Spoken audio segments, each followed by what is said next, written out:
Comment utiliser un objectif entièrement manuel, c'est ce que vous avez décidé sur Instagram, c'est tout de suite.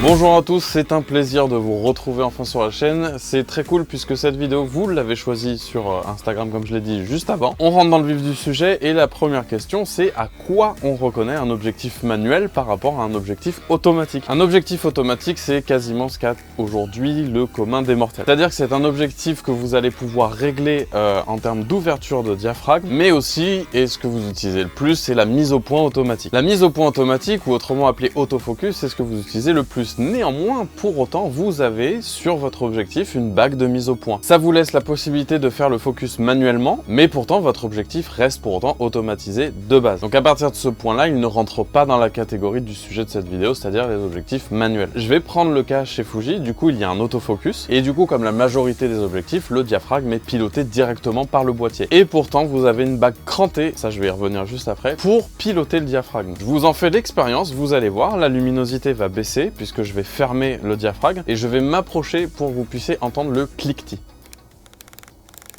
Vous voyez, comme je vous l'ai dit, juste avant, il y a un cliquetis.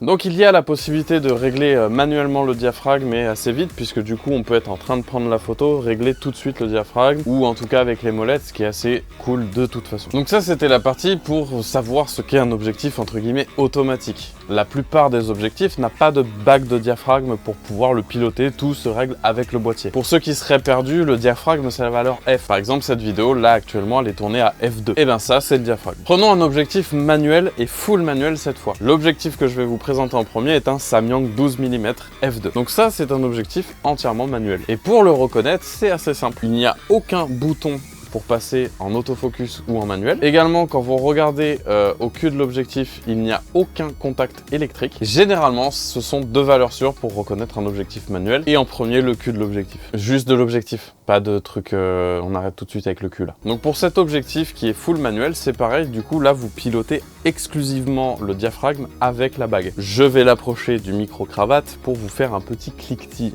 des familles.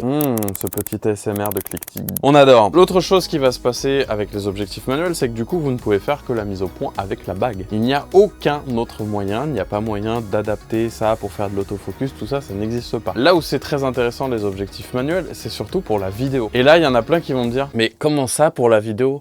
S'il n'y a pas de focus, dès que je vais bouger, la mise au point va sauter, mon sujet sera flou. Exactement, Richard. C'est bien là tout ce qu'on adore, justement. Et je vous montre du coup dans ce plan mon système de follow focus. Donc en fait, le focus est piloté à distance. C'est un moteur qui va venir se greffer sur la roue crantée que j'ai mis autour de mon objectif. Et du coup, je le pilote avec cette petite molette. Tranquillou, pilou. On va dire que cette main c'est l'objectif, quand vous allez bouger votre mise au point, elle va se faire de cette façon. Le moteur d'autofocus que je possède est capable de calculer la butée et ça veut dire qu'il va faire une auto-calibration. Donc quand il va sentir la butée, il va s'arrêter et quand il va aller vers la butée maximale qui est l'infini, tac, ça va bloquer. Et de là, il se dit, ok, j'ai ma course entière, c'est parti, quand tu vas faire ça, je vais faire ça. Et il est assez exceptionnel, du coup je remercie Karim Yatrib pour ça parce que c'est juste une tuerie. Il y a ce Laowa 15 mm. Alors pour la petite histoire, c'est un objectif à bascule et décentrement. Je vous ferai peut-être une vidéo là-dessus un jour, mais c'est pas ce qui est le plus important. Ce qui est le plus important, c'est la différence justement sur la bague de diaphragme. Cet objectif n'a absolument pas de crantage sur sa bague de diaphragme. Quand vous tournez,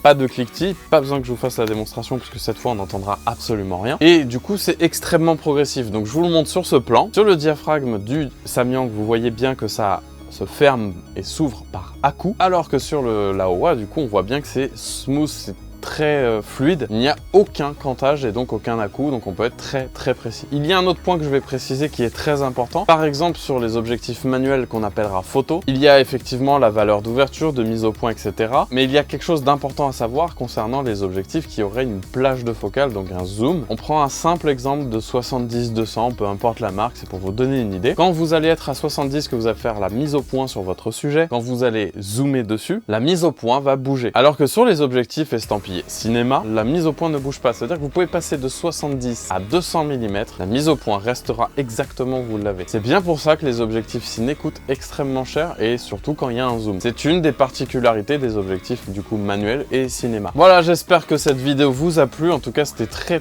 cool d'avoir une interaction avec vous pour choisir le sujet. Toujours la même tradition, si la vidéo vous a plu, n'oubliez pas de mettre un pouce bleu dessus. Et pour ne pas louper les prochaines vidéos, de vous abonner, de mettre la cloche. Merci à tous et moi je vous dis à bientôt. Ciao!